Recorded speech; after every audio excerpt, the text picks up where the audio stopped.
ఈనాడు జాతీయ తెలుగుదేశం పార్టీ అధినేత నారా చంద్రబాబు నాయుడు గారి యొక్క జన్మదిన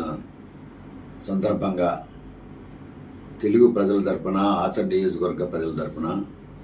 హృదయపూర్వకమైన జన్మదిన శుభాకాంక్షలు అభినందనలు కూడా తెలియపరుచుకున్నాను. తెలుగు జాతి గర్వించే విధంగా ఆయన యొక్క రాజకీయ శైలి కానీ రాజకీయాల్లో ఒక మెట్టు ముందుండి ఈ దేశాల్లో ప్రపంచ దేశాల్లో జరుగుతున్న ఎకనామిక్ డెవలప్మెంట్ ఎకనామిక్ గ్రోత్ యొక్క ఆలోచనలన్నీ కూడా యువతరానికి అందించి యువతరాన్ని ప్రపంచంలోనే ఖ్యాతి పొందే విధంగా ఐటీ రంగాన్ని కానీ ఈవేళ ఆర్టిఫిషియల్ ఇంటెలిజెన్స్ కానీ ఎప్పటికప్పుడు దేశ ప్రజలకి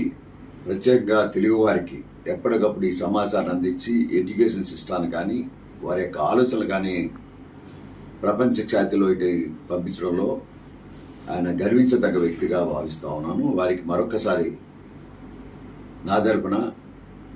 ఆచంట నియోజకవర్గ తరపున పశ్చిమ గోదావరి జిల్లా తరపున రాష్ట్ర తెలుగుదేశం పార్టీ కార్యకర్తల తరపున